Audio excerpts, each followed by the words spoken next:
Okay, guys. Ah, damn, you're not even doing the full 5 minute intro? No. I'm skipping the Oh. intro thing for time issues, time related issues. So, welcome back, everyone. Anonymous Buys It Back, episode over 9,000. Uh, yeah, honestly, It's over 9,000! we kept keeping like track of the episode. We don't know what number it is, but we do know we have Commander X in, and he's got like a huge announcement tonight. So we're actually very happy to have him in. Like, I think it's like literally tomorrow it's going to happen. So we are just in time to make it. Yes, indeed. I'm going to jump into the live streaming fray. It's something I talked about doing for years. Trying to do my own show, and lately, since sort of COVID has been around, I've noticed a huge influx of channels doing live streaming and doing content, and I just feel like now might be a time when people might actually watch it. So. Seems like a good move.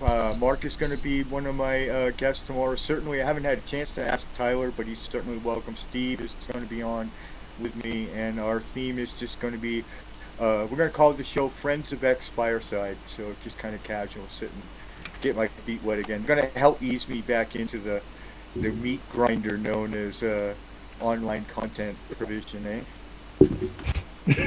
Yeah. Did a lot change since you stopped? I don't know. I do know the censorship got a lot worse, but in the whole podcasting scene, I don't know. It is just goes on and on. Like Oh, it's very bad. I've been, and I guess I can kind of talk a little bit about this, but I've been during my downtime, my healing time, I've been using streaming on gaming, streaming games. Really?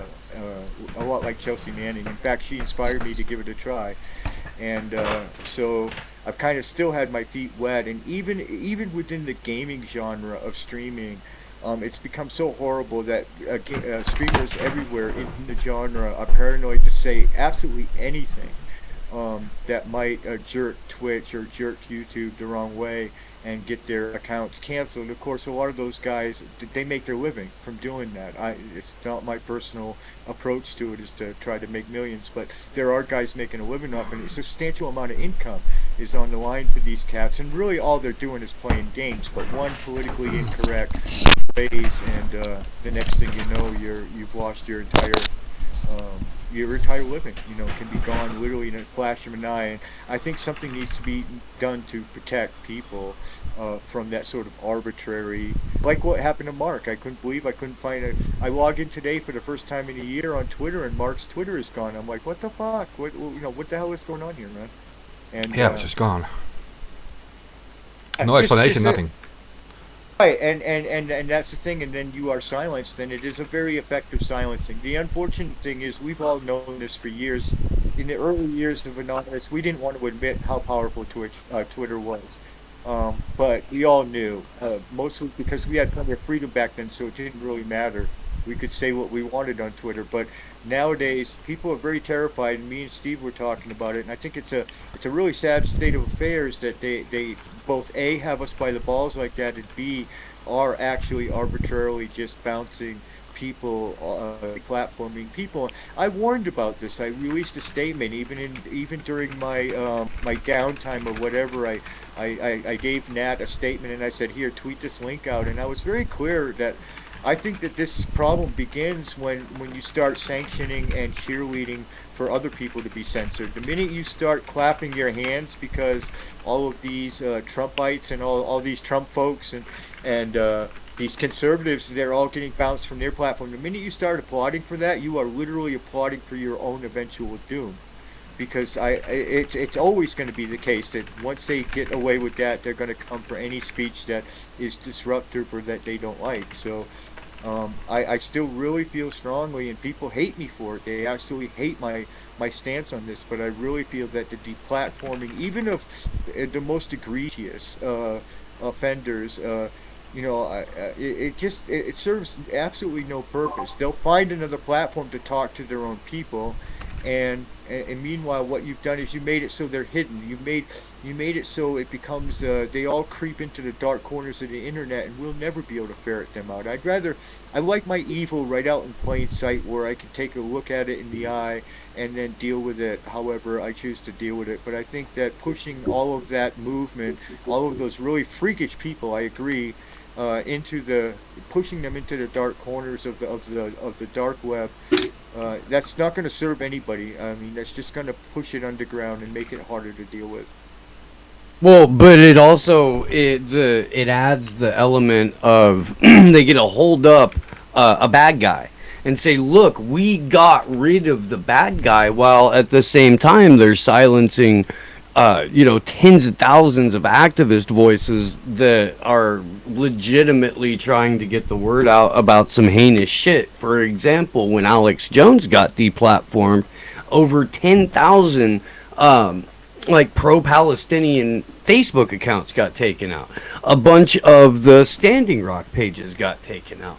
That's their new shtick. That's their new shtick. Their new shtick is we're going to balance it. Okay, so we're even. Well, they don't even announce it. Because they're going to balance it. I said they're going to balance it. Yeah. What they're saying is, okay, this way they can argue that they're right on all cases, because they can say, well, we took down all those Anon accounts, but look over here, we took down Alex Jones's account. See, we're being fair about it. We're being, so that's the problem with censorship. The minute you condone it for anybody, regardless of how much you hate their speech, you literally condone it for your own speech being censored. And what we're seeing, at least amongst those of us in our community, and by our community I mean activists online and people who want to make a difference in the world, what we're seeing is just that. They're using it now as a blunt weapon, and the excuse is, well, look, we're deplatforming all these other people on this side of the fence, so we're being reasonable and fair about it. But there's nothing reasonable and fair about censorship ever. And not only that, but it really does a disservice to groups like I think they're called Pink Unicorn and other groups like this that have Unicorn Riot. Unicorn Riot, that have made huge inroads, and with a lot of help from Anonymous, and a lot of also Anonymous doing its own work as well. But a lot of people have done a lot of work to unmask these Nazis and to really ruin their life. I mean, you can really fuck a dude's life up if he's a school teacher or a fireman or a cop or whatever, or even just a regular factory worker. In many cases, if you reveal their deep involvement in these really extreme movements, and it's happened. We've seen it happen time and time again. We've seen people's lives destroyed for adopting these hateful, horrible ideals. And the way that was accomplished was because of an open internet where these people feel free, legitimately so, to post whatever the fuck they want. And by use of that, people can track these guys down. And this goes back to what I was saying. I like my evil out in the open, where I can see it and deal with it. If you push it into the underground, none of us are going to know these people are coming. And that was a problem before this all started. Before this whole resurgence of these people, did you ever know? Would you know where to go find the KKK? Would you know where to go look up and try to fuck with neo-Nazis? No, you didn't, because they were all in the underground. They were all keeping to themselves and keeping quiet about it, and they didn't have their panties in a bunch. I really feel that this Trump thing, this is another silver lining of Trump, really, is to show people in America how many of these folks there really are. When they start holding rallies, when they feel free enough to go out into the streets by the thousands and hold rallies, I cheer. And I'll tell you why. Because now people around the world and people in America can see, oh my God, these aren't just a few bad apples believing an extreme ideal. This is like my neighbors is out here marching. What the fuck? And so I think again, openness and transparency and being able to see everything is always going to be the way, guys. It's just it might sound like a religious belief in a way, but it really kind of is. It's just that I have faith that transparency will always win the day, no matter how weird that transparency looks, no matter how uncomfortable it is. It's still better to see these people than to not see them. I don't see how people don't get that, but apparently people feel that the minute you can't see them in your Twitter timeline, these people are gone. That's just not how it works. I mean, they're still there. It's just now you have no clue what they're fucking planning. You have no way to counter their marches and their rallies. You have nothing to go on. They will start to surprise you. They will start to come out of nowhere and surprise you because they're no longer a part of the public conversation. And I just think that's a wrong approach on so many levels. So many levels. Yeah, in that sense, they're shooting themselves in the foot, right? I mean, we're not going anywhere. If they censor us from Twitter, we're still going to be there. We're going to podcast every time, and we're still on other platforms. It doesn't really matter. No, it doesn't matter to your audience because they know where to find you. Where it does matter, again, is it starts to make you invisible. So we're no longer getting mom and pop, housewife, factory worker in America tuning into ABB. And you know, as you know, we do have that now. We have a huge audience of just normal, everyday people. Some of them are even Trump supporters. A lot of your viewers, Mark, whether you want to admit it or not, are Trump supporters. I know that for a fact because a lot of my supporters are Trump supporters. No, I have And no they problem love- with that. I mean, and those are why? people. Of course not. Of course Those are not. the people we can Yeah. educate on things, right? I mean, Exactly, exactly. You're learning here, buddy. Exactly, and you see that's taken away from you. This again, it's about making people disappear. I really feel like we've reached a very strange and dangerous area. I really feel that Anonymous and a certain of us that have some technical skills within Anonymous, I really still feel there's a solution to be had in all this. We need to build our own stuff and make that shit famous. But the problem with that is always going to come down to money. And me and Mark were talking about it before. I'll give you just one example. I could put a streaming service up in about 48 hours if somebody gave me enough money. Literally, I wouldn't have to write a line of code. I can just grab fucking open source streaming service software and load it to a fucking Linux server, and we would be in business. The problem then comes in is that it's going to cost a huge amount of money to buy a cloud server big enough to be able to scale up to the usership. How do you do that? How do you raise that kind of money? You've got one option. You can go the route Susie Dawson is going, and trying to do a commercial sort of thing where you're going to charge everybody $5. Well, I'm not dissing Susie in her efforts. I think it's an amazing effort on her part. I'm very proud of Susie. I will always stand by Susie Dawson and be proud of her. But I really do feel like it's not an approach that's going to be successful. You can't charge people and hope to have the mass adoption that you would have if you can just put it out there. So it's always going to come down to the bucks. We can build our own world, but it's difficult to get. It's challenging to get people to understand how beneficial it is and what that benefit is worth in terms of their own dollars. You know, it's that's always been a disconnect in activism. That's always been a problem, and it continues to be a problem. There are solutions out there, but and then there are people like Kim.com who have the money but don't want to get right with it and let the smart people do it. He wants all the fame and glory for himself. So, you know, I don't know. It's a difficult conundrum, but there is a solution. But it's always going to come down to dollars and cents. Always.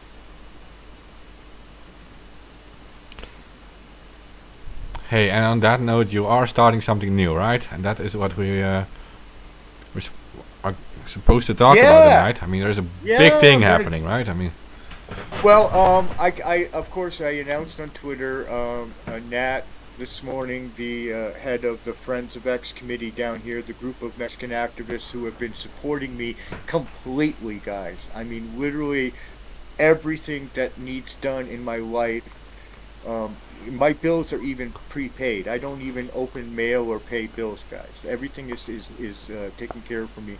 These folks have been incredible. They are very committed to move forward in the idea that they're going to provide for me and my dogs, my little family, everything I need down here.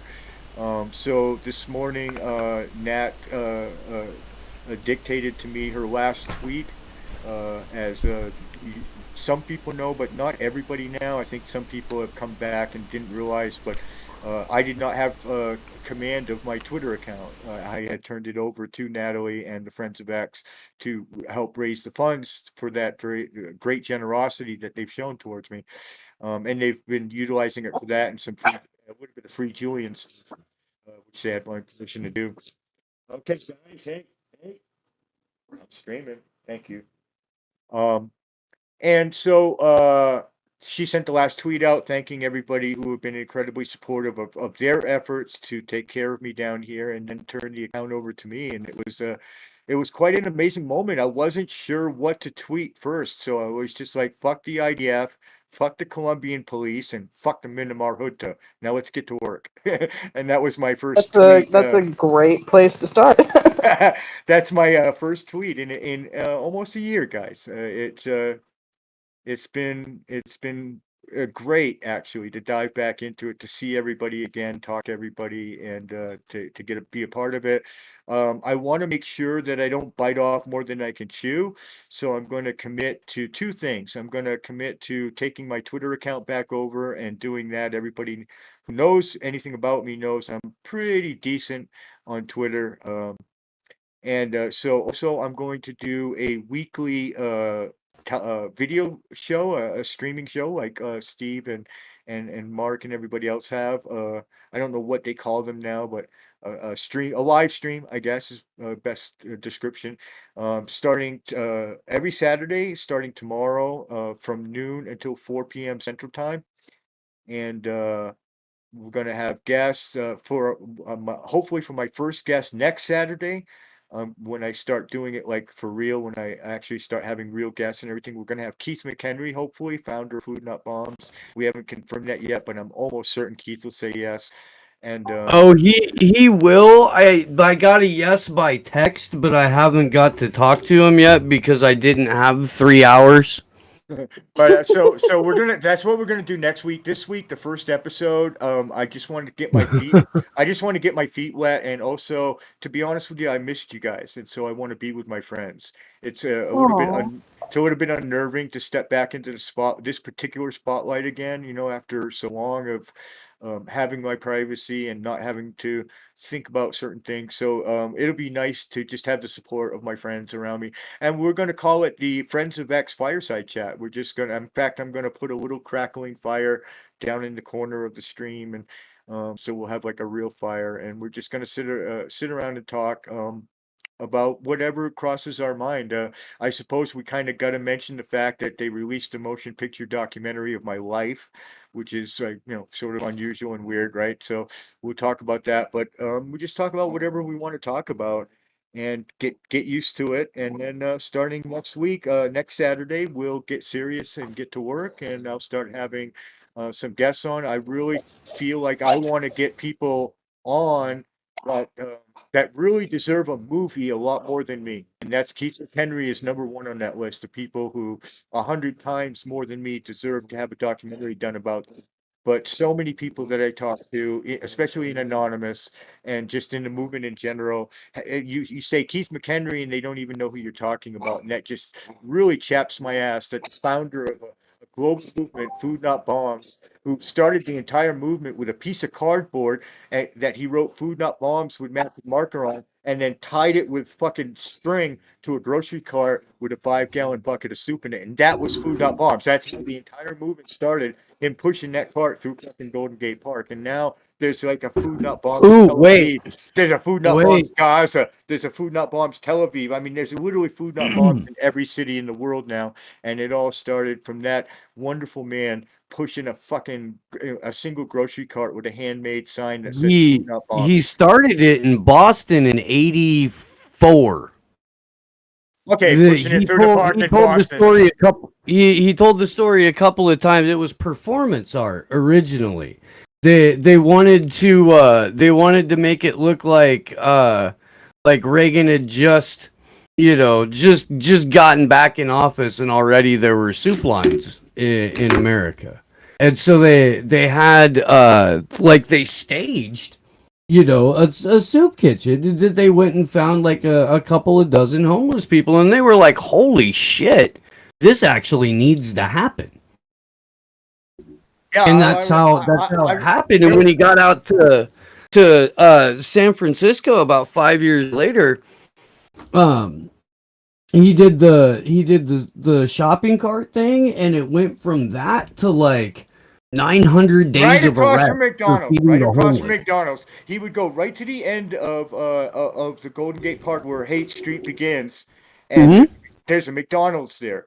And he would Yep. literally set, and it would be the McDonald's that called the cops. It's actually, people don't know this, but the ones who started the Great Soup Wars in San Francisco in the 80s were McDonald's. They kept calling the cops on Keith because they felt like he was. Well, and the Vaughn's that's right there too, that supermarket that's right across the street. Which is now Whole Foods, by the Which way. is a fucking Whole Foods now. But yeah, it was Vaughn's back in the day. I fucking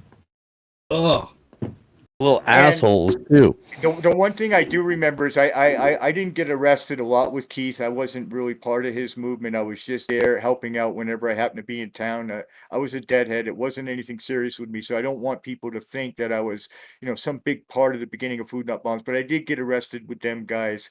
I mentioned Paul, of course, that he got arrested a lot. And the one thing that I do remember, guys, is the torture by the San Francisco Police Department. They would put us in these cages in a garage that were made out of chain link, just exactly like they did to Chelsea Manning. These things were essentially dog cages. In fact, I wouldn't even put my dogs. I got dogs, and I wouldn't put them into one of these cages. But they put us in them as a way to try to break us and stop us and everything was about that. Like, you went in and they would say, well, we're going to send you to jail for 30 years for feeding people in the park, but if you plead guilty and promise never ever to do that again, we'll just drop it all right now. And everything was geared towards simply getting Keith and anyone who would stand with him to stop. They just wanted them to stop. And it was just so funny. It was like all over fucking vegan soup that really wasn't that great. It really isn't. It wasn't that good a soup, man. I'm sorry, but we I mean, already it's talked about it. vegan. It's vegan. You're already starting at a disadvantage with that. So, Well, me and Steve sort of talked about it. I hope that Keith, after all these years, has a good humor about it. But there was actually a civil war within the budding ranks of Food Not Bombs in those early days, at least the San Francisco branch of it, because we had a fellow, and I don't know how, but I managed to remember his name correctly after all these years, but Big Paul.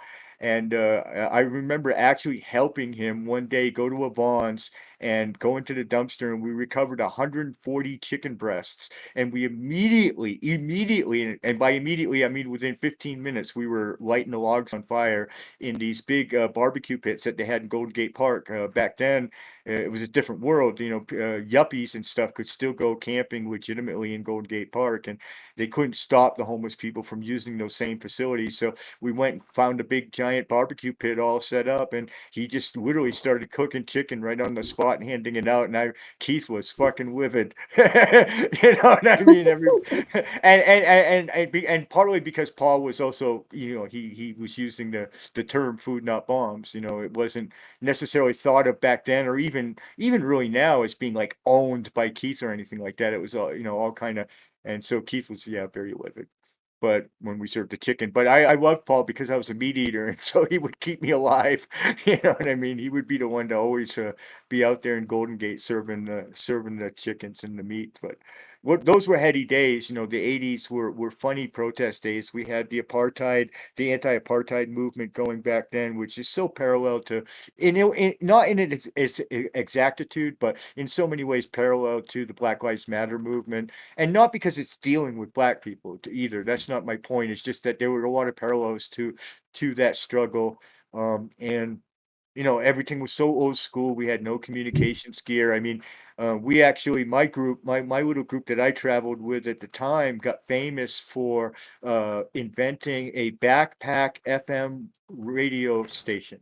So this was a backpack. It weighed about 45 pounds. It was decently heavy.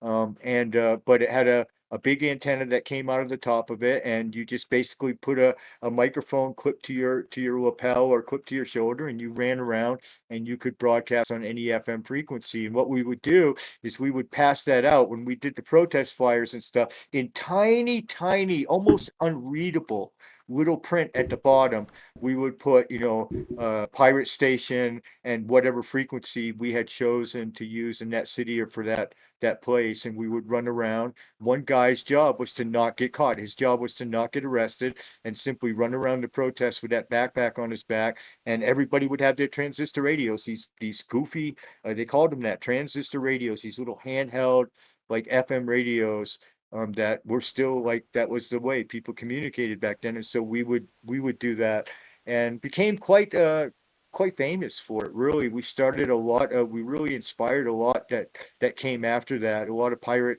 radio stuff and just things in general. But that's how primitive things were back then, that's what you had to do to get the same sort of effect that you get now with just somebody sending out a text message. Hey, everybody, the cops are on 4th Street. You can now do that in 5 seconds, as quick as you can type it in your phone, and you can let 10,000 people know that the cops are on 4th Street, right? But back then, you really actually had to have a dude running around talking about it on a radio, a radio station, in order to get that message, that same information to those same people who needed it. Very primitive times, and I think we've really reached a point now where people are so empowered that I think they take it for granted. I think people are very frustrated, especially young people nowadays, at the pace of protest and at the pace of change. And I would encourage them to just not be. The key thing is perseverance, and I promise you, I've always guaranteed young people this from the bottom of my heart. I swear to you that if you have the perseverance and you keep going, when you're my age, you'll look back and you'll be like, oh my God, so much has changed. We really did have this gigantic impact. We changed the world, and you will feel that way. It just, you've got to be willing to live it, to do it, and persevere. And then society is like an oil tanker at sea. It takes an oil tanker 200 miles to make a left turn. That's how slow an oil tanker moves. Well, society is also very heavy, very, very inertia bound. And so you have to persevere for a very long time, and you have to work very, very hard. But it will turn. It will eventually turn, and you will see that change. And now we're seeing it, I think, at an accelerated pace that we never even dreamed of back then when I was running around with that backpack on my back. Now that I can put 10,000 people in the streets of any city with a single fucking tweet on my Twitter account. I mean, it's just crazy, the power, the empowerment that we have as individuals and as activists. So that's a message that I think is going to be, now that I'm making my comeback. I've had a lot of changes. I went through a lot during that period of time. I actually thought for a while I was gonna pass from this mortal coil. I genuinely thought that I was dying. And facing these kinds of things and these kinds of challenges on a personal level, they make you reflect, and they change a man. That is, at least if you're willing to allow the universe to change you. And so I've come out a changed man, and a lot of priorities that I'm going to have now are going to be trying to get these messages across to people. Don't give up. Whatever you do, don't be disheartened by how bad it looks, man. It looked that bad back then. Trust me, it looked horrible back during the 80s. You had President Reagan getting on television, literally advocating for the de Klerk regime, literally advocating for a system of government where you went into a police station and you put your hand up to a color chart, and based on that color of the chart of your skin, that's how many rights you got. That's literally how society was run, and you had the president of the United States literally backing that shit, openly backing that shit. So, if you think this world is horrible, it was so much more horrible back then. We hadn't back when I started, we didn't have ACT UP even yet. We didn't even have, you couldn't even talk about being gay. Oh my God, if you did, you were doomed, and you were doomed from lefties. Everybody was a fucking cunt back then. Everybody was not politically right back then. I mean, it was horrible for gay people. It was horrible for LGBT people back then, and now it's still horrible, but it's a lot less horrible. Let's just put it that way. The only thing that I will say, and in all fairness, of 50 years of protest experience, um, things have gotten worse for Black people. I really feel that. And some Black people even really say that that's not true. They really disagree with me on it. But from my perspective, it's gotten a lot worse. I mean, they may have gotten away with shooting Black people back then in the streets, but they had to work at it, and they didn't do it very often. They weren't anxious to do it. It seems to me that these white cops now are actually getting pumped to go out and kill people. It really seems like it's become like a thing. like a war between police and an ethnic group in the United States, and we just didn't see that. I didn't see that when I was a kid growing up. So I really I feel like mean, it's that's definitely the mindset that they've taken at protests, because at least I go to a protest nowadays, and it's like a whole line of cops whipping out their batons first thing, like, gotta Well, beat up some here's protesters. That's what the whole vibe from them.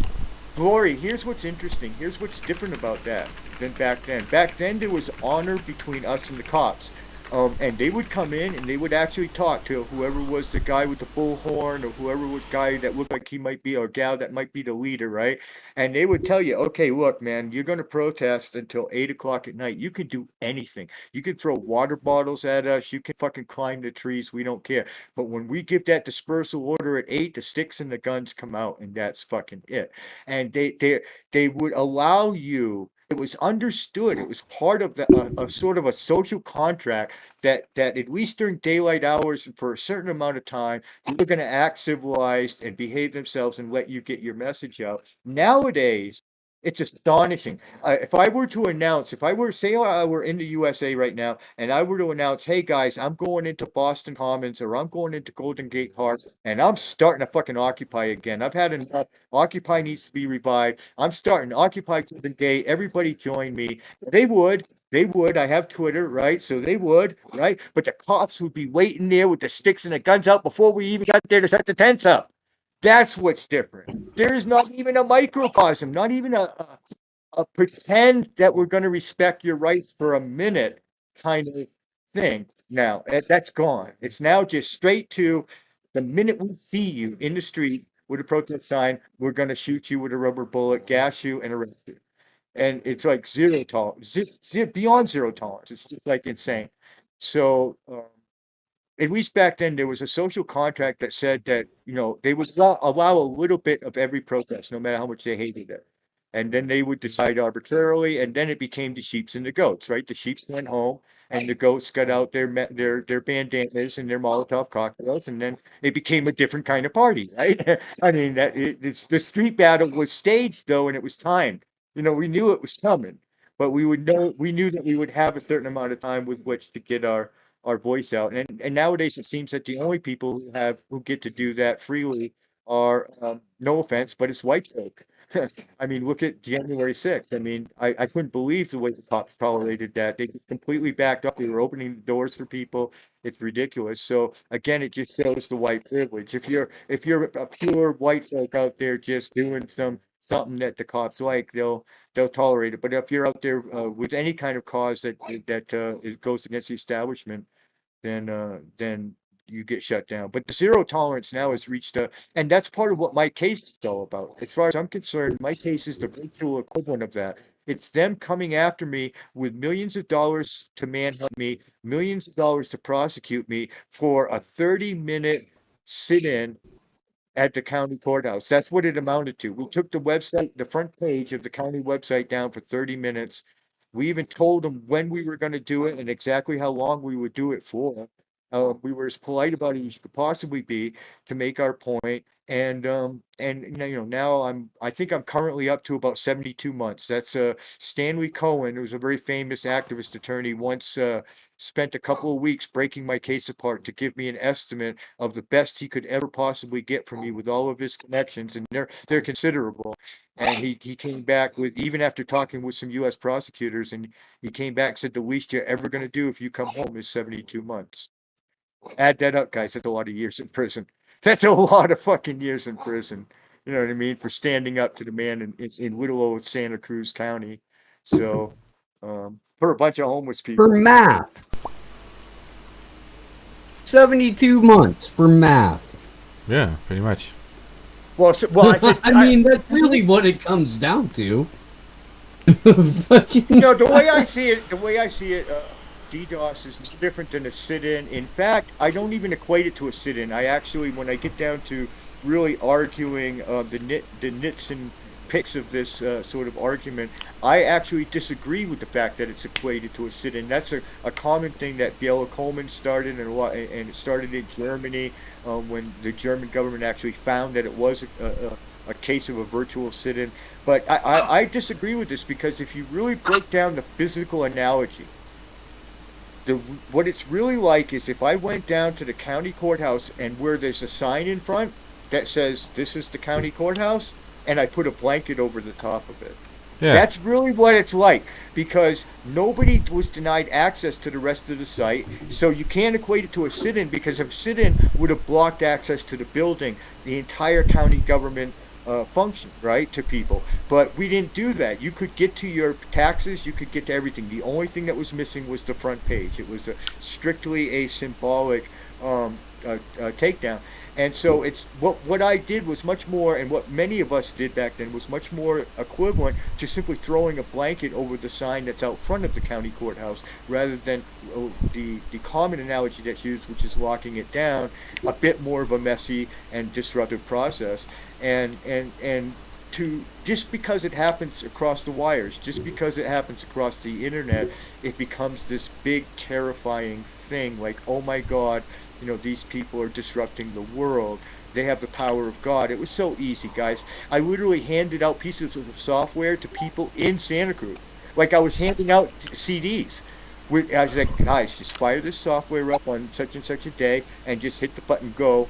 It's already pre-programmed for the county website. We're all going to take it down. I was literally just handing the software out. Legal software to possess, no, by the way. There's no... Yeah, just no stress that thing. software, right? I mean... Yeah, there's no such thing as illegal software anyway, except they've tried to make malware illegal, but even that has failed in court arguments. There are actually legitimate cases even for malware, such as research and stuff like that.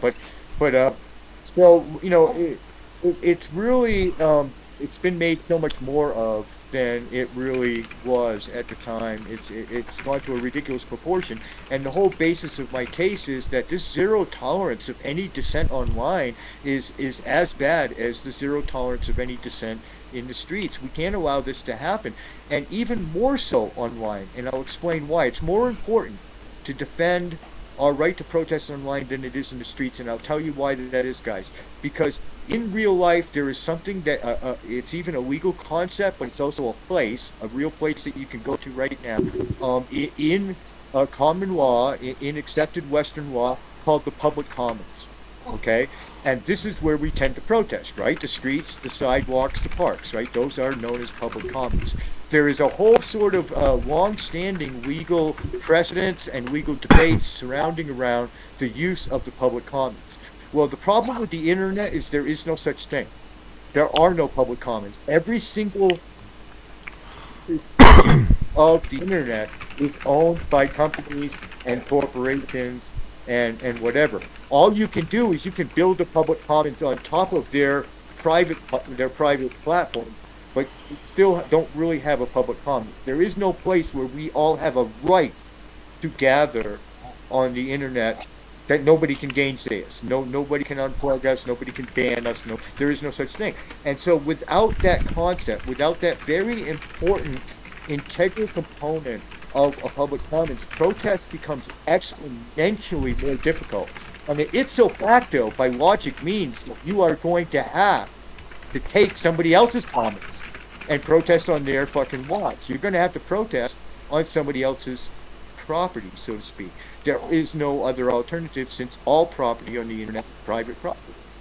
So you're left with nothing else but things like DDoS and defacing and stuff like that as a means of protest because of that situation. How tilted the balance of power is in that arena. So we need to defend that right, to be able to be disruptive and to be able to gather and do things and get our messages across, even if it's in a transgressive and disruptive way, as a form of protest, because this has become as powerful now as street protests. It's equal to it, and it's essential. They're both essential to each other now, become ambiguously linked.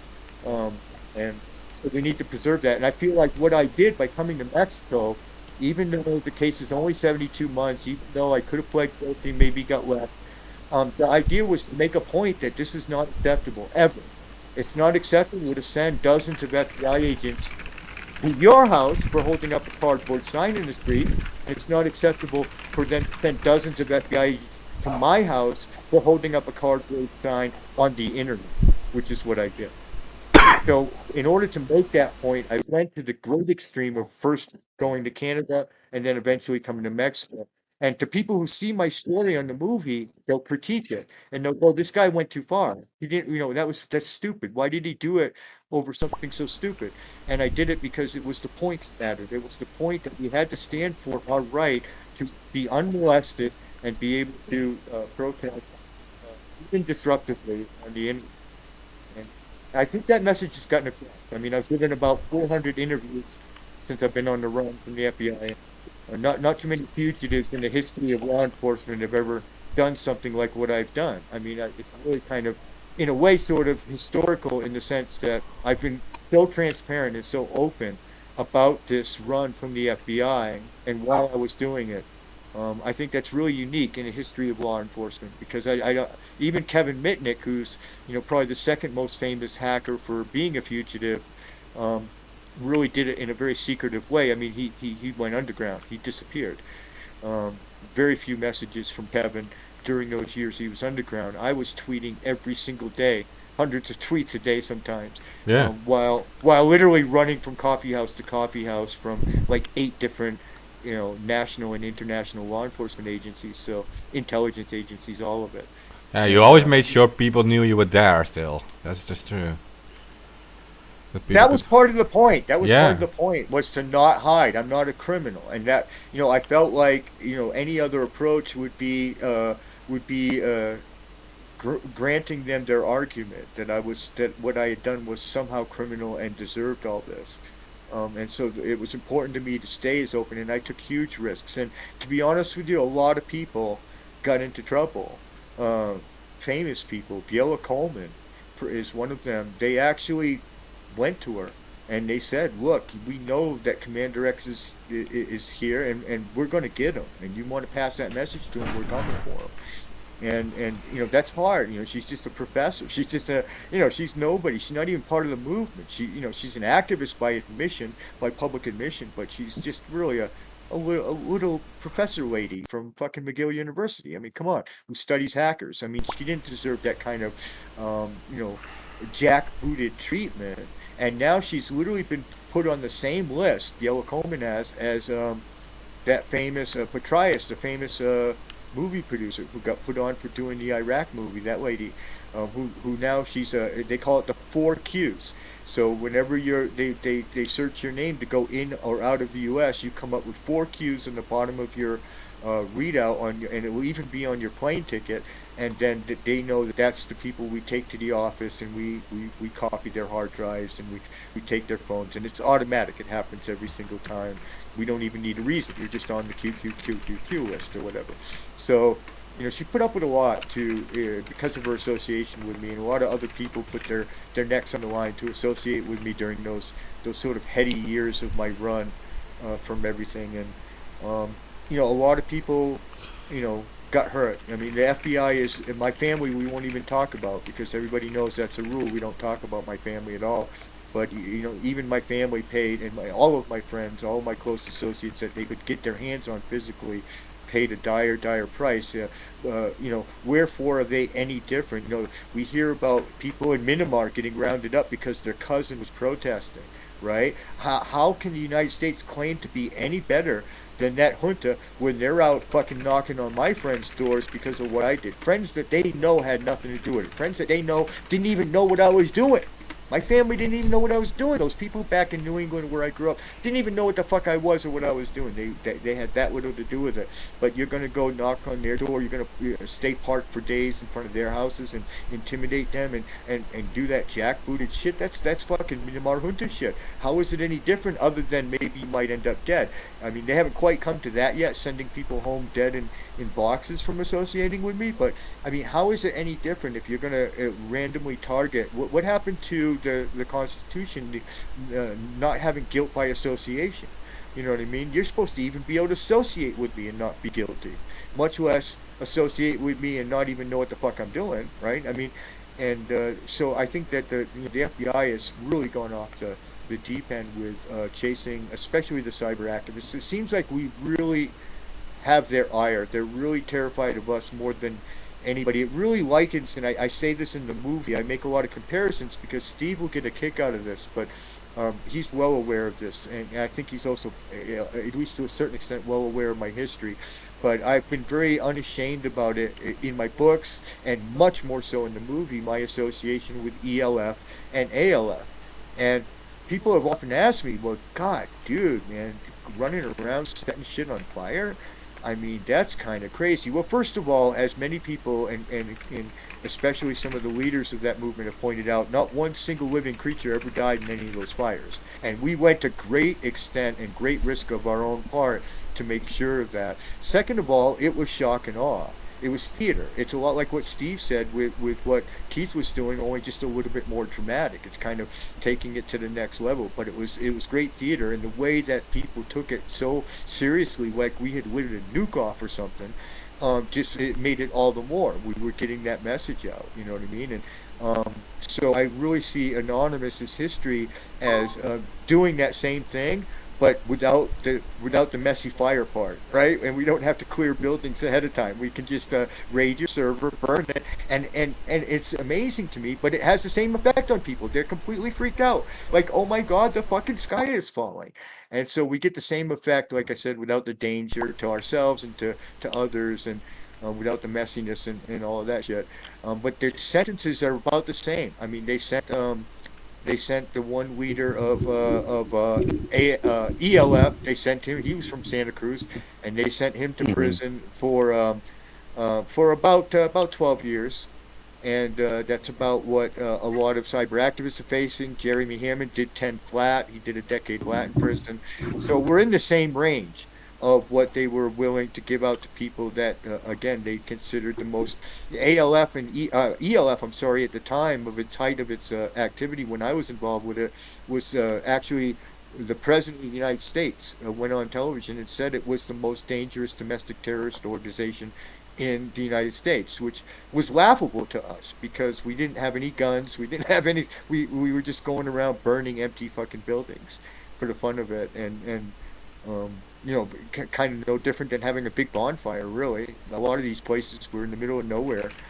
So, you know, it just, to us, it seemed like so little, but to the world, it seemed like this huge big deal. And I think Anonymous recaptured that, and that was, for me, a huge selling point, a huge a road into hacktivism for me, was that idea that I could achieve that same shock and awe, but without the messiness and the danger, which is always helpful, always a good thing. So.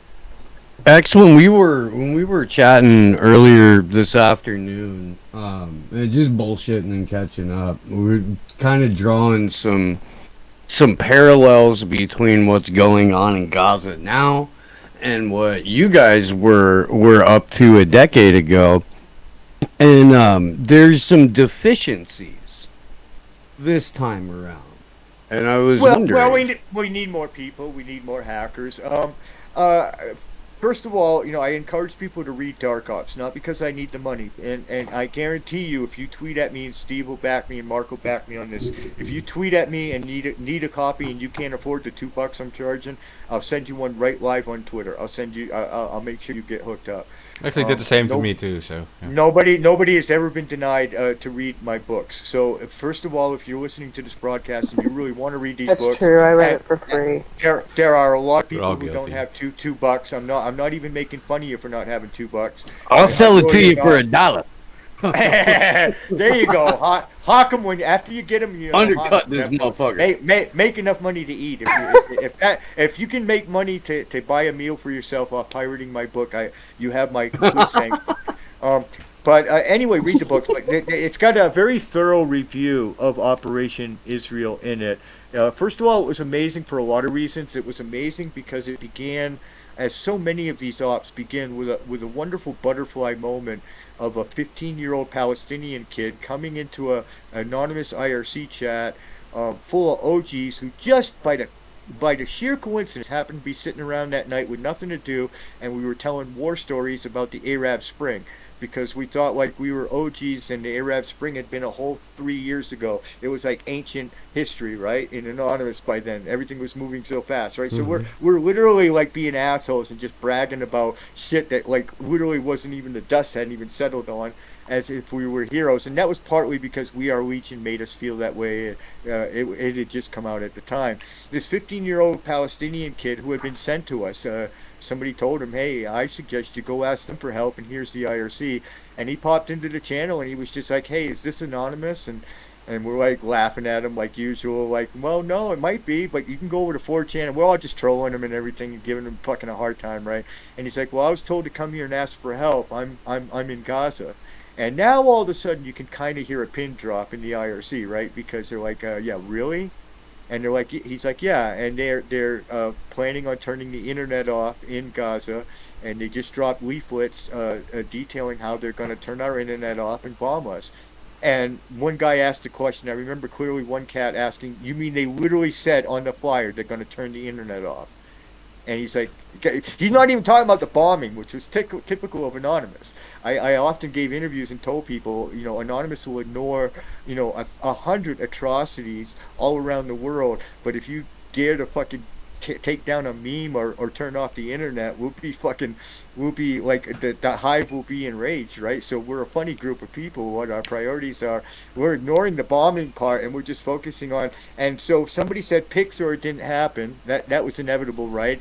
And the kid had already done it. He'd already taken the effort to load a picture up. He knew he was probably going to be asked. And within seconds, he tweeted a picture. It was a yellow flyer with black printing on it, and sure enough, it said right on it they were coming, and they were going to turn the internet off. And that was all it took. Within an hour, there was a website, there was a Twitter page, there was a press release, and I was already giving interviews back then to the media because we were still the hot clickbait amongst mainstream media at the time. So literally, literally within 5 minutes of the press release going out on the mailing list that we had of reporters, I was already giving interviews about Op Israel and being bombastic and threatening that we were going to go take down the entire Israeli cyberspace. Well, little did I know that 70,000 or so hackers would flock around the world, would flock to our banner within about a week. Within the first 4 days after that, did $1 billion US dollars worth of damage to the Israeli cyberspace, yeah, it was hard to stop it actually, and that was a whole other drama in the book, where we had to put the genie back in the bottle. Something we've never done before or after is to actually try to order people to stop, and we had to because the Palestinians had signed a peace deal in Egypt, and part of that peace deal was them coming to us and asking us to stand down. So I ended up in the completely unique historically position of having to literally demand that Anonymous stand down because we have a deal. And we're part of that deal, and you know, I'm tired of seeing people die. So I don't care whether you agree with it or not, it's going to stop the bombs. So we're going to stop the cyber attacks, they stop the bombs, and everybody goes home for a while. And that's how it ended. That's how Op Israel ended. There are some deficiencies in this one, only in the sense that two complaints that I have with the current operation. One, we need more people, especially on the hacking front. Don't be scared. You know, protect yourself, do the right thing. But if you've got the skills and you've got the moxie, we need more people to step up to that.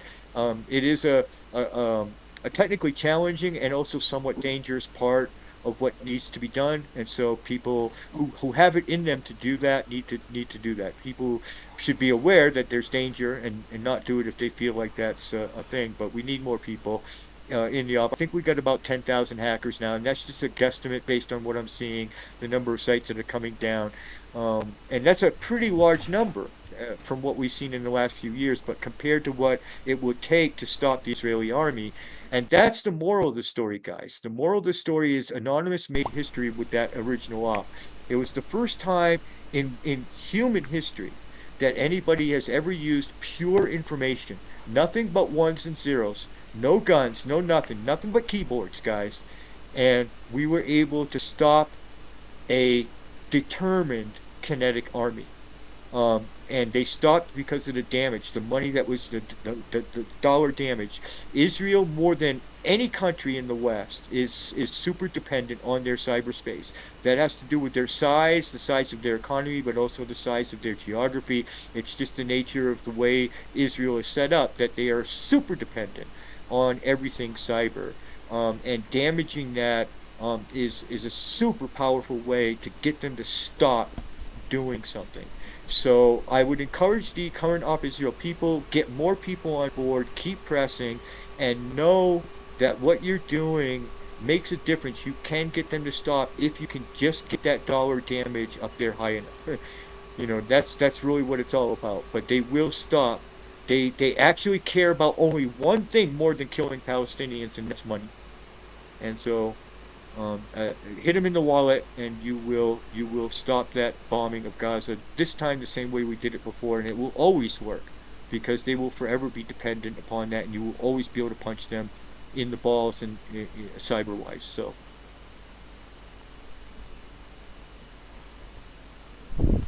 I mean, I'm with you. I'm hoping that happens again because there's only so much that Palestinians can do to resist, and they really are putting up an admirable fight right now. But you said they just need more. well, Oh. I know that we all can. I can be honest. I'm not going to say we. I can be honest and admit that those rockets make me happy.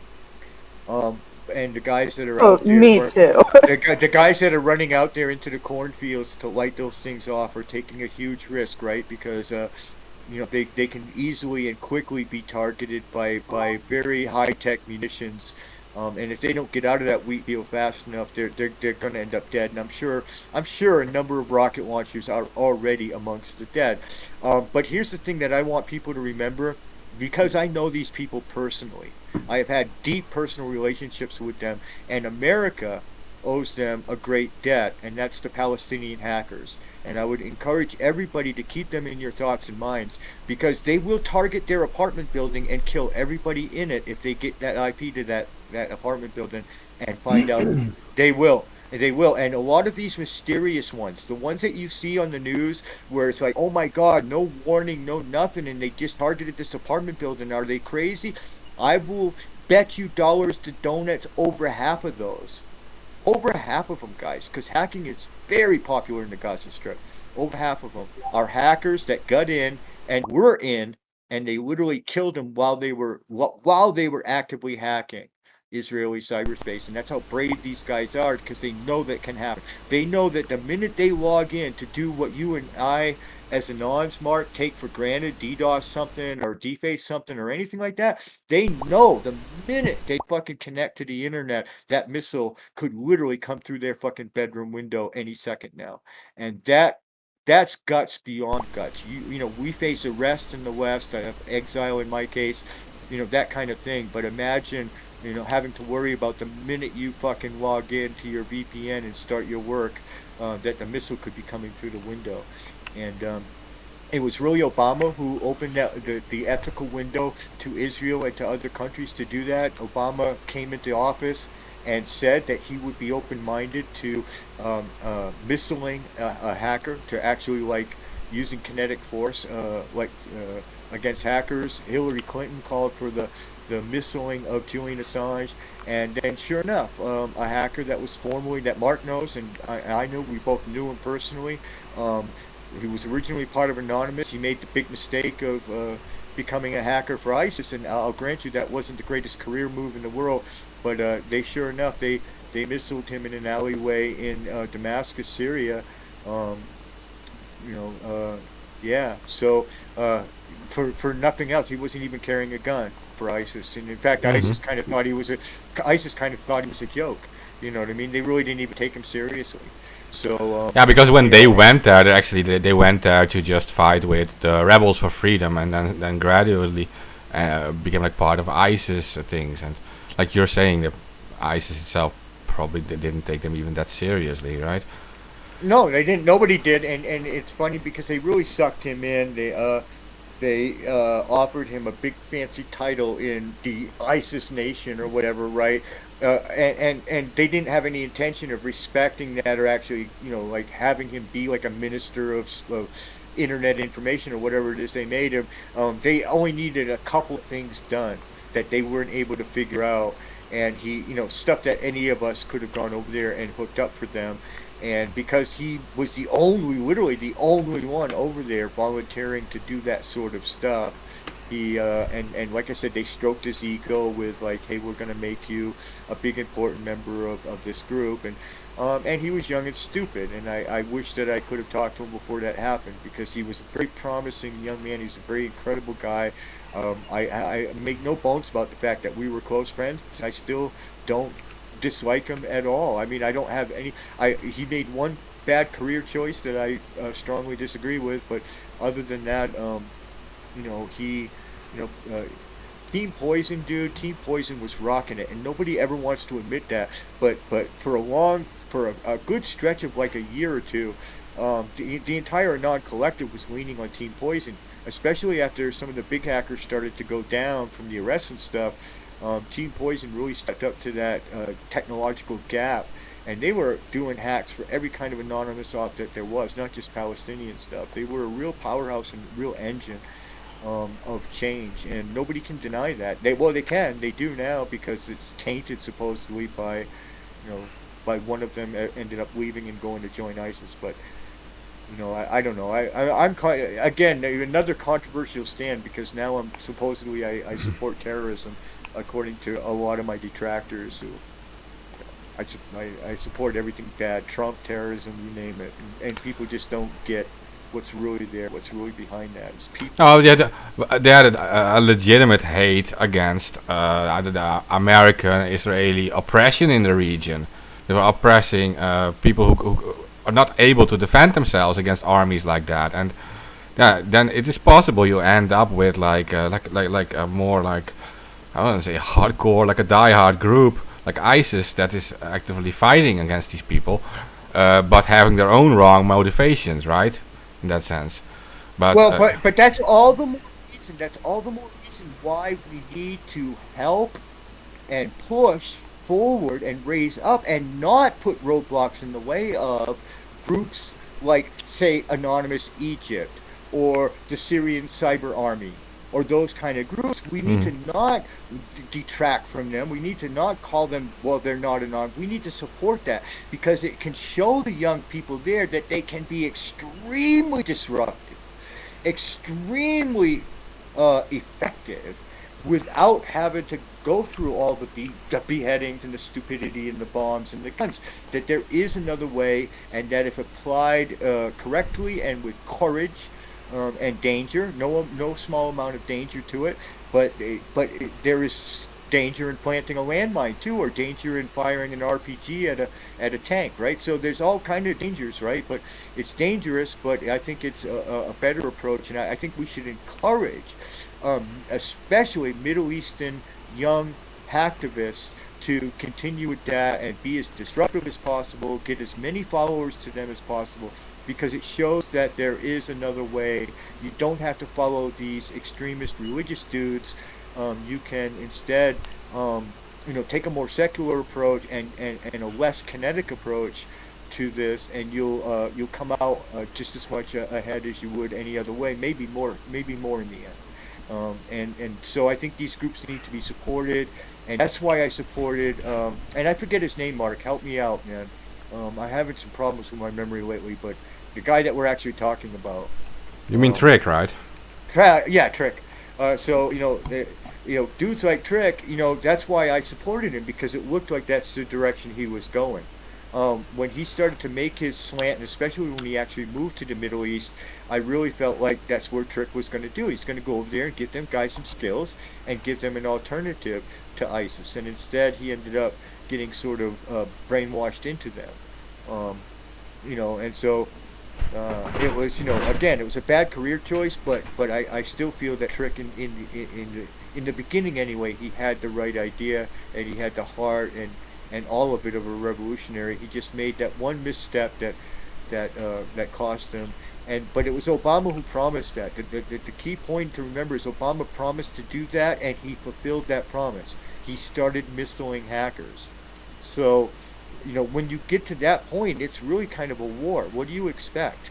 What do you expect except pipeline shutdowns and electrical grid shutdowns? You know, for years they claimed, Mark, that we were horrible people and we were going to turn the electrical grid off. At this point, they're killing so many people. We might have to, Mark. We might have to do some fucking horrible fucking shit like that. You know what I mean? Just to really get people to stop and think about what they're doing and think about what's happening to the planet. And you know, when you wage war, you get the spoils of war. You know, they started this. They started the war. We were protesters when we started out, and it was all good.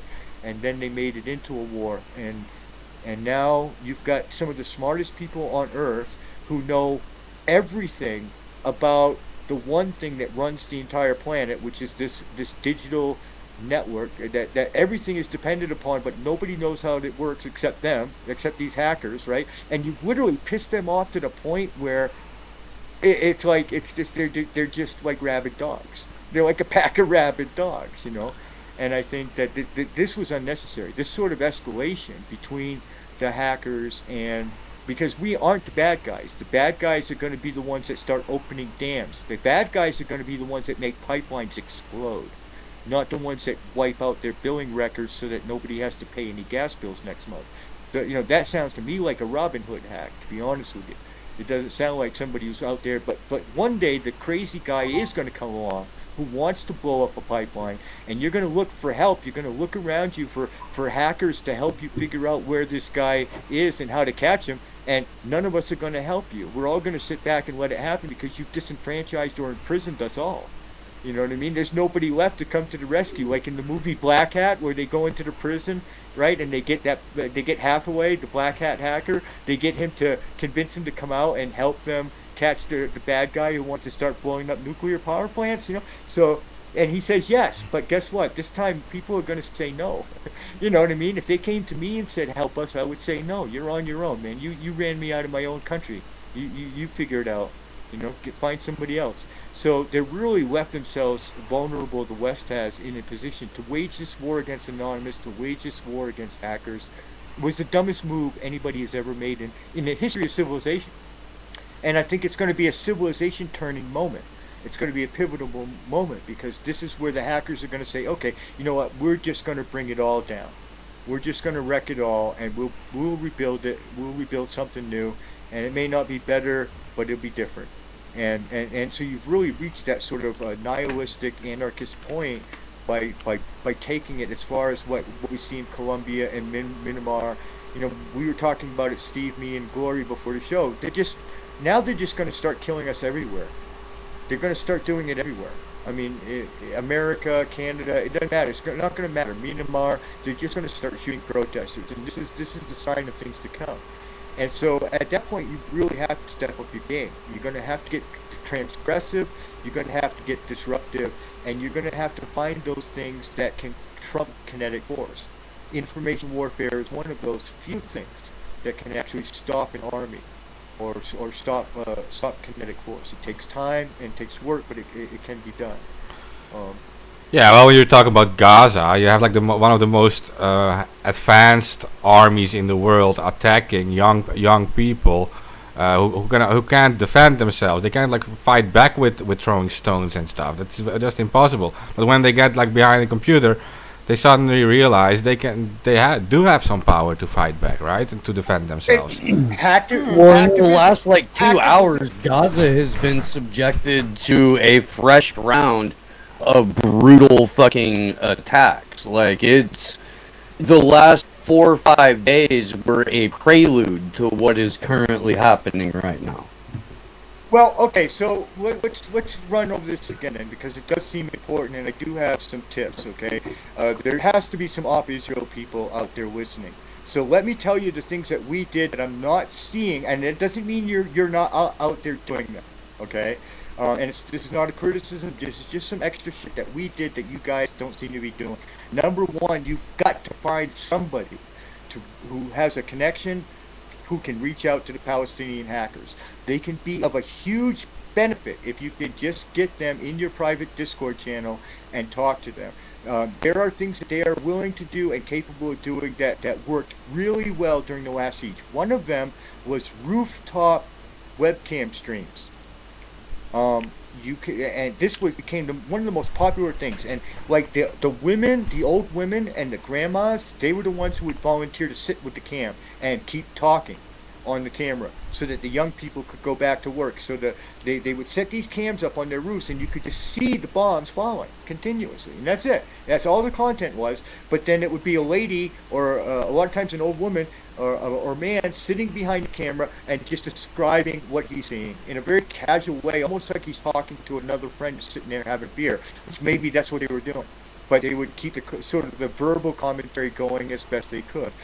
Those rooftop cameras became incredibly famous, and we were really able to make hay with that. We were able to get the links to them into mainstream media even, and we were able to get, more importantly, hundreds of thousands of people to watch them.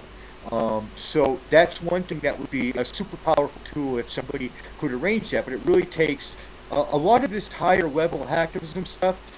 Takes doing the hard work that I see a lot of non-ops in the last few years not doing, and that is you've got to reach out and try to make connection with the people that you're flying cover for. Whether it be Egyptians, Tunisians, or Palestinians, they can be so helpful in arranging so many different kind of hacks. Holy shit, you guys! I'm sorry, I got to cut in for this, man. Palestinians targeted a chemical weapons facility in Just Israel. saw. That's a big old boom. In Ashdod. I'm sorry, I butchered that pronunciation, but yeah. So yeah. Anyway, those Nice casts to see were that very- Iron Duns is doing well. This is something that Beely talked about. I'm sorry, X. I did, but this is kind of important. But Beely mentioned on our good friend Vanessa Beely mentioned on our other good friend Gordon Dimmick's show yesterday that when the nuclear facility outside of Dimona got attacked, hit with a missile strike a couple of weeks ago, a month ago. It proved to the Israelis that the dome wasn't infallible. And and so everybody in the region witnessed that too. And the last month has been spent looking for vulnerabilities to exploit in the Iron Dome. And they got a secret nuclear facility a month ago. They got a chemical weapons manufacturing plant just now. That is a very large explosion. In Afghanistan, ISIS is one of the most unsophisticated armies literally in the world. And in Afghanistan, for 3 years, ISIS was able, their fighters in the field were able, they had a mobile app. They actually distributed it as a mobile app, and they could bust open their mobile phones, dudes, and no shit, tune into any fucking American drone that was overhead. Every single one of them were hacked and opened to them via an appy that they literally downloaded on an app. So they were literally for 3 years, Americans couldn't figure out how come the Taliban is doing so good. We're losing battle after battle. They were really falling back on their heels. The NATO forces were for 3 years, and the reason for that turned out to be that those drones were completely ineffective because the Taliban had managed to actually hack into them. There are so many crafty ways to fuck with a kinetic army. The biggest one is communications. Disrupt anything military that has to do with their communications. Telephones, email, even websites. All of it's important to them, and all of it helps the military move. So Anonymous is actually pretty savvy about that part of it, but I would encourage even more so, disrupt anything government, anything Israeli government, anything is to do with IDF communications can be incredibly disruptive.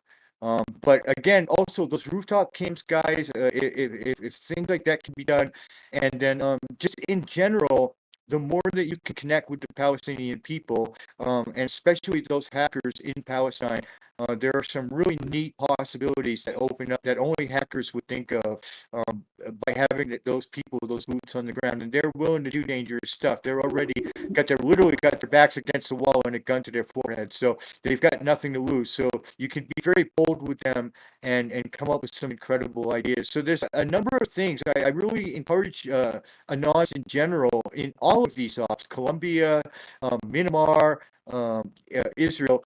to don't forget your history, guys. Go back and look at what those before you did, because a lot of innovative stuff was done during the first 10 years of Anonymous that seems to have slipped away.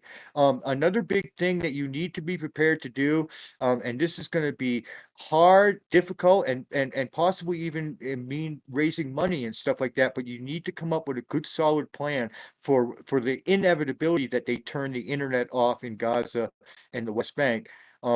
And you need to come up with solutions ahead of time for that. You need to be able to be proactive so that they can reconnect immediately. And that's going to take, again, reading the history and getting with the OGs who helped to turn the internet back on in places like Egypt, and finding out, reading about, and even asking them, how did you guys do that? How did you manage that? And that was the most difficult thing technologically that Anonymous ever faced. More than any hack, more than anything that we ever did technologically, the most difficult thing was learning how to thwart dictators and turn the internet back on again when they turned it off, and giving those people that access back. It's an incredibly powerful tool to them, but it's also an incredibly big slap in the face to the dictator when he throws the switch and the shit don't go off. They get really pissed when they can't actually turn the internet off, and when they can't shut those people down. So their rage will cause them to fall even faster. You know what I mean? They get so mad. In fact, the Mubarak, one of the last things he ever did was cut the internet in Egypt, and the first crime he was ever convicted of was cutting the internet in Egypt. For that, he received 5 years in prison. 5 years of Mubarak's sentence was simply for he sent a squad of troops down to the Mediterranean Ocean, and they dynamited the fiber optic cable where it comes up out of the ocean, where it comes out of the Mediterranean, and that's how he turned it off the final time. And for that crime, that was one of his last crimes in office, and it was the first crime he was ever convicted for. So that's key, pivotal to the power of Anonymous, is that ability. And you have that ability. All of you out there who are listening have that ability. This was not magic what we did. It's just about finding out all the people, all the different little tricks, and putting it all together into a plan and executing it. And it's not rocket science, and it can still be done. But this is something that I think is a big loss for Anonymous, because we used to say we would never let the internet be turned off, and right up until Syria, we stuck to that. And now we kind of sit back. I see Anonymous sitting back watching, countries all over Africa, South America, and everywhere, Israel, allowing them to turn the internet off, and there is zero response from Anonymous. This is not what Anonymous used to be about. Anonymous used to be about, fuck no, not on our watch. We'll turn it right back on again. And so you need to figure out how you can do that, and then you need to be bold enough and do the work to implement that. It's not easy. It's a lot of work. There's going to be some money involved, but you can make it happen. We did it, and we were just to read my books. I was a bum living out of a backpack in a coffee houses, and everybody else that you read about that with the OGs back then, we were all just normal fucking people, college students, grandmothers, you name it, just regular people who said, hey, I have this skill, I have that skill, and we put it all together, and then we fought the man with it. And so I think there's those two things: media savvy, getting those webcams going into Palestine, and then really going back to Anonymous's roots, and starting to figure out country by country how you can proactively deal with internet shutdowns. And the people will love you for it, and you will be powerful, and you will send a powerful message to the tyrants and the people who are protesting both. So those two things are my tips to the people out there in the ops. And so when you mentioned, Mark, that there was a little bit lacking, that's my thing. That's where I think that people could go and polish the game a little bit more, and then you'll stop them. They'll stop bombing Gaza if you do all that shit, guys. I promise you they will.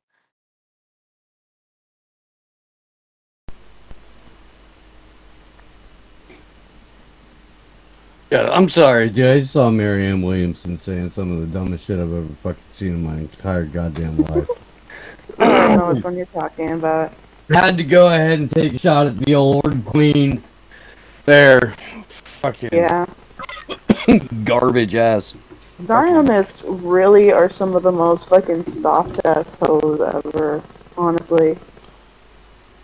It's like,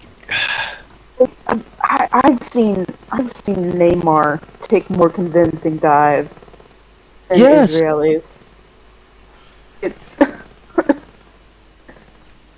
Yeah, well, with issues like this, everyone suddenly has an opinion, right? But you have to realize this struggle is going on for a very long time, and now it's escalating again. And then, okay, well, it's going to be quiet again for a while, and then it's going to escalate again. But this is an ongoing struggle for so many years, and yeah, and no one ever cares except when it's trending.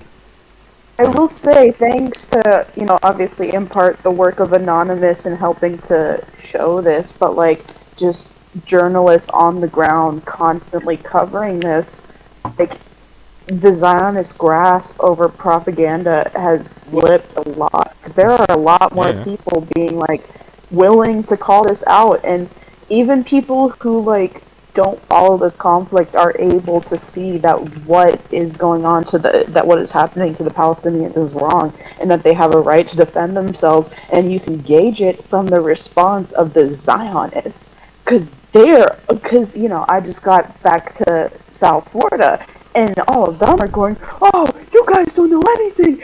You're not tied to this conflict at all. You need to do your research and come back to me. Look at this IDF infographic. It's like, oh, you're panicking now. Okay, that's This is good. where Anonymous really plays one of the most vital roles in all of this is because the mass media will be happy to ignore completely. MSM will be happy to ignore dead babies in the streets that have been phosphorus, any of that shit.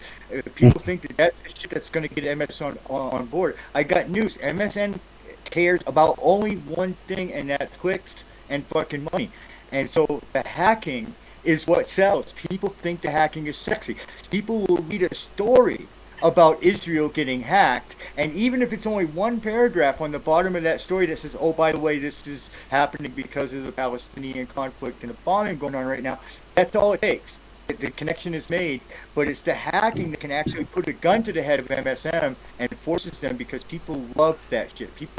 The average person loves to read about cyber shit nowadays. It's just become more and more and more intriguing the more stuff and the more our world becomes affected by it, and people love it. And so give them what they love. Go in there and hack, and then send all the broken pieces to the mainstream media, and before long they'll be covering the story. They'll have no choice. It sucks them in through the one thing that they can't resist, which is something sexy like hacking. So it's really a great it's a great job I have. I mean, I think all of us that are hacktivists really kind of gotta admit that we got the best job in the world, really.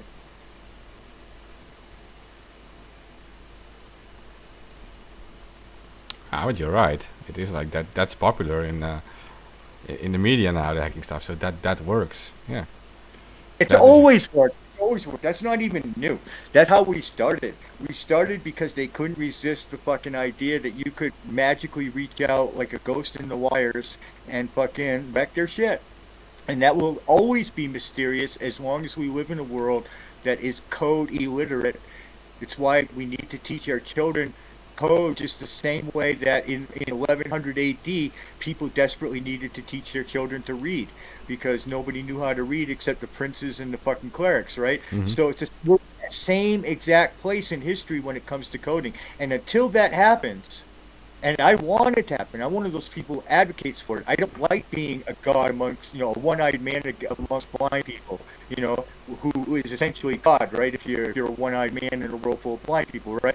And so it's much better to have everybody literate in this, and then and that way, this is where we're in the period now where that's not true, and so every one of us who can do this shit, they make us into a rock star.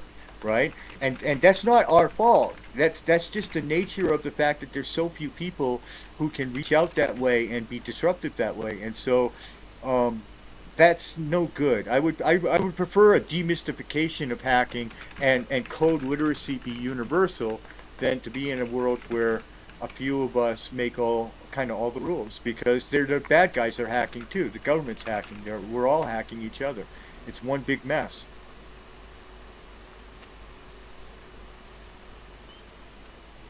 Yeah, I mean,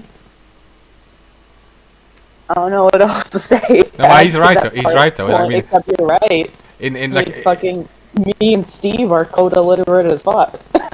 Yeah, I know, but if the complete society becomes digitalized, yeah, then coding becomes necessary. But you have to learn to like maneuver in that, or at least understand coding, I guess. I mean, Right. It's the same thing. It's the same thing as literacy. Back then, you had no idea what anything that was going on outside your village because you couldn't read.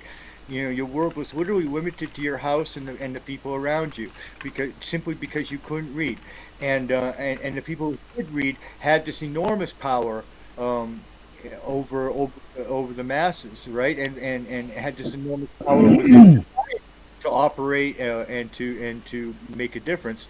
And so we're in the same state of a situation where you need to at least know enough to understand how your world works. If your world is going to be based on 100% information, which it is, I mean, even your refrigerator, your car, your toothbrush, it all has a digital computer in it and it's connected by Wi-Fi, right? The Internet of Things. So if you're going to go that direction and nothing can stop society from going in that direction, then the only option is to be at least minimally aware, minimally literate enough to understand the basics of how the world is functioning around you.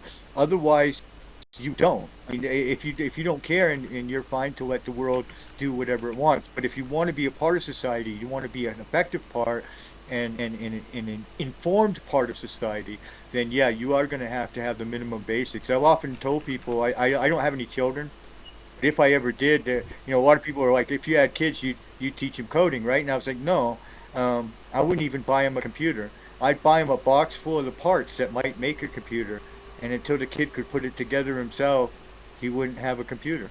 And that's how I would teach my children. Literally, I want them to build the internet from the ground up themselves, and then it will be forever stuck in their head how all of this shit works, and they'll be empowered to not be buffaloed.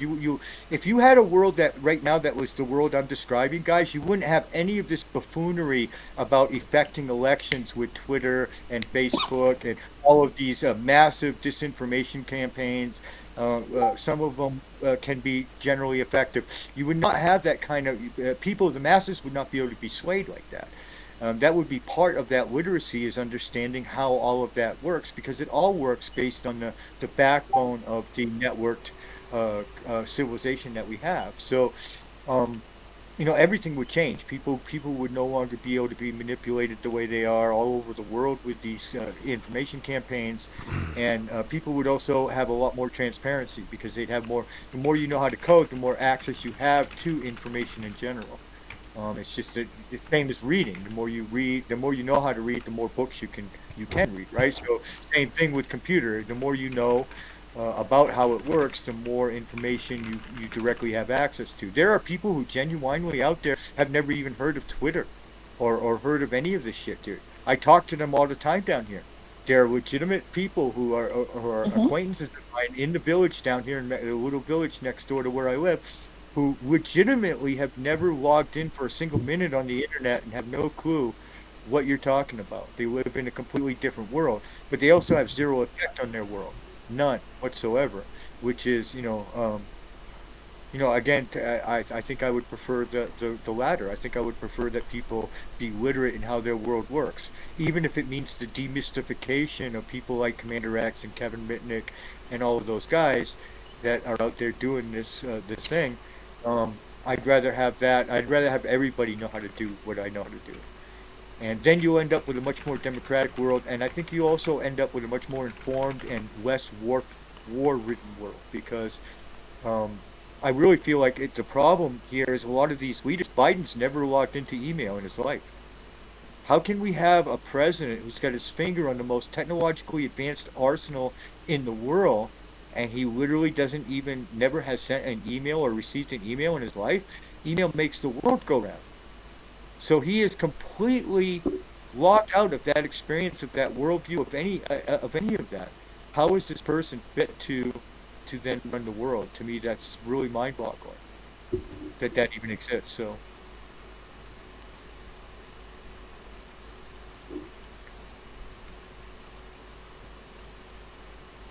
But as long as you have that disparity, hackers are going to be powerful, good, bad, and the ugly. It doesn't matter what you think of us. We're not gods. We didn't make ourselves gods. society made us gods by creating the entire world to be digital, and not accepting the responsibility that comes with that of understanding what they created.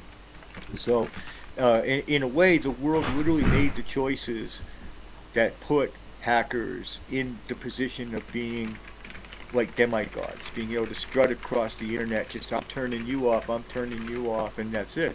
And there are hackers that have that attitude and do that, and so that impunity that hackers operate with comes directly from society's hell-bent desire to make money and not being very smart about it.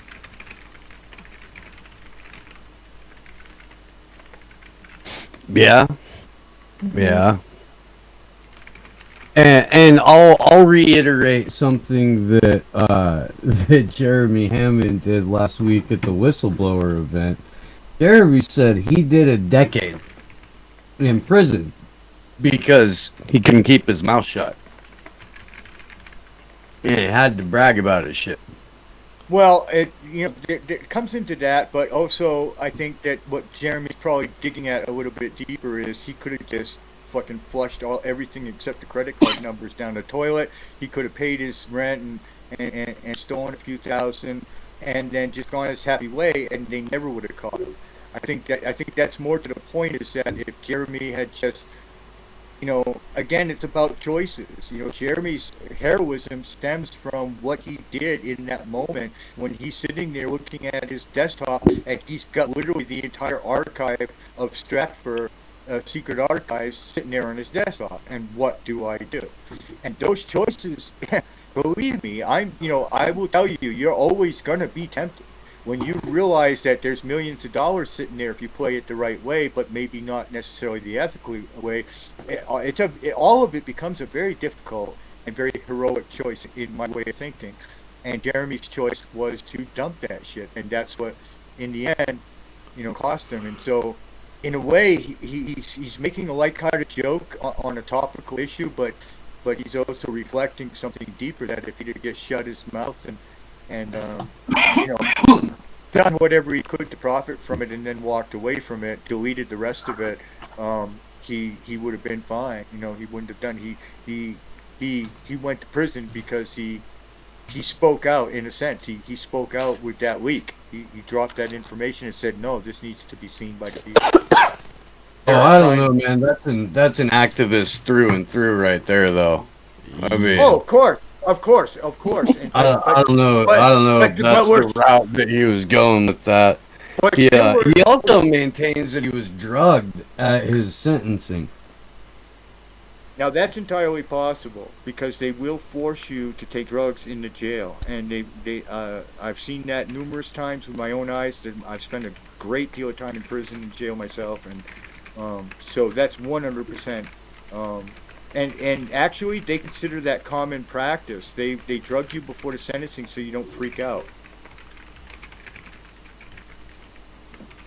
All right, we got about I got years, I got about 5, maybe 10 minutes max before we got to get over to the call-in show. So I think we need to actually pitch the podcast for tomorrow, right? I mean, Yeah. Okay, so it's going to be... I actually got to hop off right now because I got some real quick to do before doing that, but I'll see you tomorrow, we'll see X.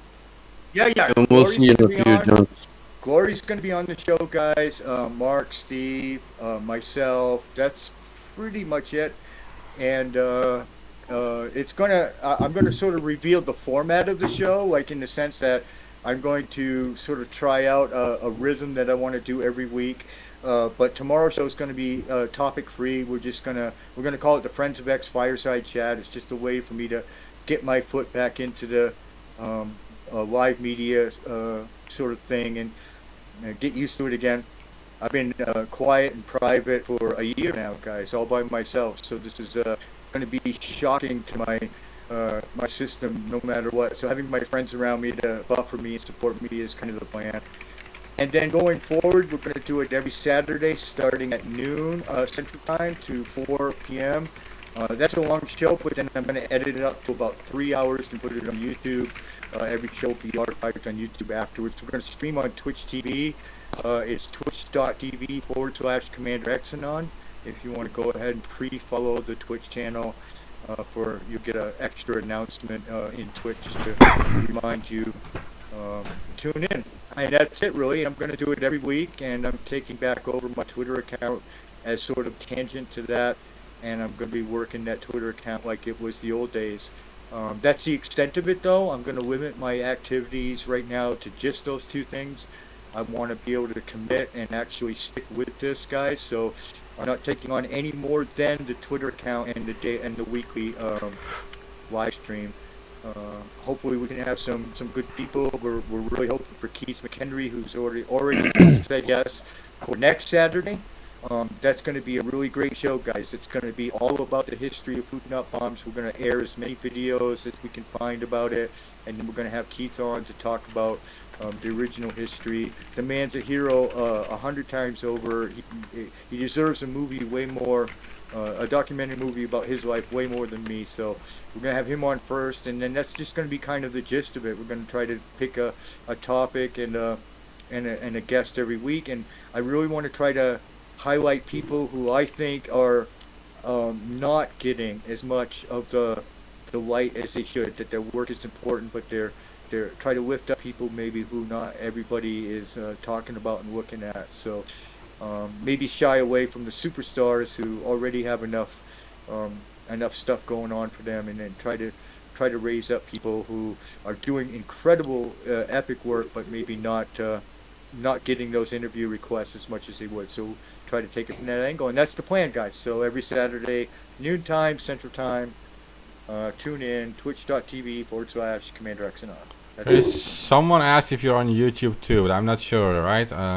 Well, we're going to use YouTube as the archive. I have a YouTube channel, and I'll announce that on my Twitter as I actually have a show to archive. I'll have a playlist of those shows on YouTube, and I'm going to edit them first to cut out a lot of the, any technical breaks or problems or whatever. Just make them nice, and then load them to YouTube for an archive. So I'm going to do that manually. That's just the way I stream. So I'm going to stream it on Twitch Live, and then probably less than 24 hours later, that episode it'll stay available in its raw form on Twitch for a week, but then I'll also archive it to YouTube. And yes, I do have a YouTube channel, but there's nothing there but puppy videos right now. We won't have a show up until we actually do a show. Until we actually do a show. Yeah, well, you can go look at my dogs if you want. I mean, but yes, I do have. Do you want to stream it on my YouTube channel tomorrow? Or a different one? We got like 4 different platforms. That one that we are all assigned to YouTube too. I'm really a fan. Oh yeah. I'm really a fan of Twitch, guys. All of you guys who are on the show. Fuck right now, Bezos. You already know why I'm a fan of Twitch, and also I know how to do it. I'm real comfortable with it as a format. I'm open-minded to expanding, but let's get through a few shows first. But as you know from our private conversation, I'm super up to speed, let's just say, on Twitch streaming, and so it's really like second hat. It's be really easy to show to do. But we'll work on it. We'll work on expanding it maybe to other formats and stuff. Let's just see if we can get a couple shows. What we really want, and I'm not going to be ashamed about asking, is we really want you guys out there that are listening right now, and if you listen to it a little bit later, even after we're off the air, just come and listen. That'd be the best thing anybody could do right now. I'd like to get an audience going. I'd like it to be a decent show, and for a decent show, you really need the people. So the best thing you can really do to help me out is just tune in tomorrow. We'd like to have lots of peeps for the first show, and especially the second show, the second episode with Keith next Saturday.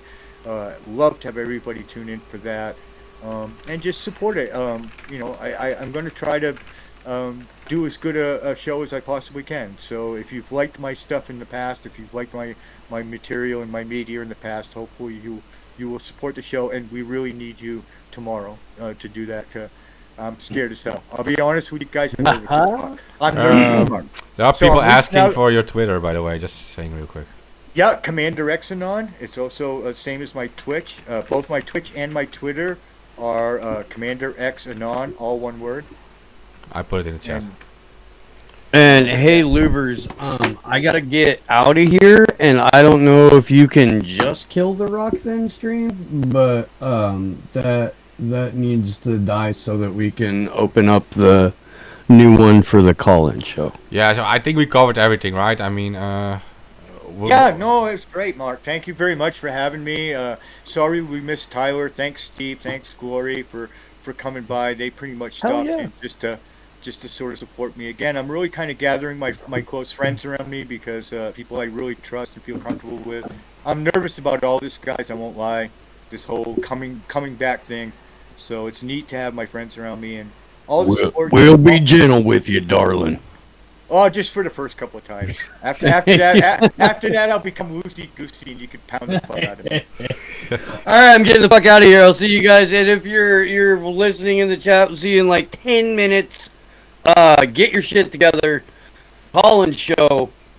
Phone lines open at 8:30 on the West Coast, 11:30 on the East Coast. Love you all very much. okay, bye bye, guys. Wow. Down to the hardcores now, right? Yeah, okay. To listeners, I just want to say, like, please help to share this around. You guys know that we lost Twitter accounts. I lost a big Twitter account myself. We need your help on sharing this around. And find Commander X at Commander X Anon on Twitter, and he will be streaming on Twitch at noon. That is noon your time, right? What is that? What is that for us? It's noon Central Time. That would be, let's see. So maybe I'm just guessing, guys. You should definitely watch the Twitter, but I'm guessing like 11 a.m. Eastern would be the next time zone over on the other side of me, and then I know, just do the math. Then you just keep. How does it work? No, it's 1 hour later on the East Coast. So it'll be 1 o'clock East Coast, 12 my time, 11 Mountain Time, and maybe 10 Pacific Time. I don't know. That's just my stab at it. But yeah, do the conversion. But it's 12 Central Time in the U.S. And we'll be announcing it well ahead of time on Twitter. I'll be like giving countdowns. I'm usually that way on Twitter. I'll be on in an hour, guys, or I'll be on in 2 hours. So just watch the Twitter, and we should be able to fish you in. You can also pre-follow on Twitch if you're a Twitch person. Like I'm a big Twitch fan, so I got Twitch on my phone. I get notifications when my favorite streamers go live. You can easily, if you're already into Twitch, then just follow me on the Twitch channel, which is Commander Xenon. And then you'll get the notifications. But we'll try to make sure that as many people get to it as they can. So follow the Twitter, and we'll herd you like cats towards the stream tomorrow. Very excited to have everybody. I hope we can answer a lot of questions from the audience, and really just have a nice, friendly talk about anything we want to talk about. And I want to keep my people, especially I want to reach out to my supporters, anybody who's been a long-time supporter of Commander X. Tune in tomorrow, because we're going to give a rundown of the work that the Friends of X committee have done. I'm going to really get detailed with the help they've given me. I'm going to show you guys some home videos of where your money has gone. That will be a segment where there'll be a lot of transparency, showing you guys. A lot of people have been very generous to donate to Nat and the Mexicans down here that are supporting me. And so we want to really take a segment where we're going to show you guys where your money went, what it got spent on, and the lifestyle and other things that have been provided for me with that money. And a chance for us to thank all of you again too for doing that. So that will be on there, and then after that we don't really have a topic, but we'll probably also talk about the movie. I know a lot of you are interested in the movie, so you'll be able to ask questions to Mark and them guys in chat. I won't be able to chat so easily, but you'll be able to ask it of them, and they can relay it to me.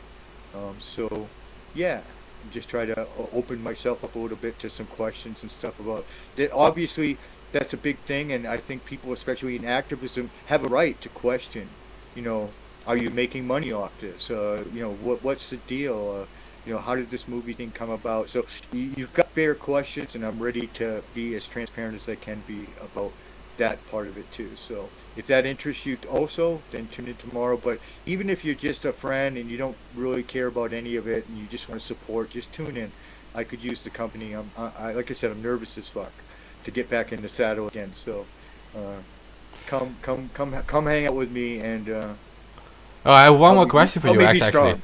I have one more question because will you be doing like music and stuff too? Because you did that. I was on your show, X Speaks, in the past, remember?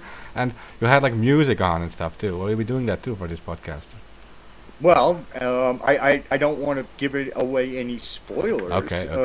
for my show, but I would just point out the simple logic that this is the first time I've ever done this sort of thing in video format. The shows that you speak of were all radio broadcasts. They Yeah. were all podcasts with voice only. So I would just leave it at that and let the people out there, and especially the person who asked the question, use your imagination. I mean, I'm media savvy, and I have a whole new dimension to play with called video. So I'll try to do some interesting shows. That's all I can say. I don't want to give any spoilers because I hope people will tune in just to see what I do. But Okay. thank you. I thank you for the question, and I would just point that out that I'm dealing with a whole awesome field of endeavor, field of media that I was not previously something I'd ever done or was available to me. So anything's a possibility, right? I mean, we could really have some fun with something like that. Yeah. Okay. Well, thank you anyway, and yeah, we'll speak tomorrow, I guess. I mean, I'm glad you're back. Seriously. Well, thank you. I'm glad to be back. I thank you to all the I just want to close with thanking all the well wishers today, especially my close friends, like I said, Mark and Steve and Glory and others who have gathered around me for this little comeback thing, and also just to thank everybody who tunes in tomorrow. Thank everybody, especially who tunes into Anonymous Bites Back. I have always said this is my favorite show on the internet, and it's an important show. It's a vital show. It's where Anonymous speaks to itself. Anonymous media is very important that way because otherwise it's the mainstream media speaking to us. It's the only place you can come where we speak to ourselves. So support Anonymous Bites Back. Watch every single episode you can. Follow whatever Twitter accounts are necessary. I know I can quote one because I have it memorized. Anon Bites Back. That's twitter.com/Anon Bites Back. Follow them as well. This show is vital to the lifeblood of the current movement, and they're doing heroes work. We need to all support each other. Also follow Steve and his shows. I don't have the links for that, but maybe Mark can do me a solid and throw a link to Steve in the whatever chat people are watching right now. But just everybody hang tight, hang together, and realize too, I want to leave you on a positive note. Realize that the world looks really bleak right now, and things look bad, and in a lot of ways they look worse than they've ever looked in the last 10 years. But I want to tell you that there's hope, and that hope primarily lies in having each other's back, sticking together, loving each other.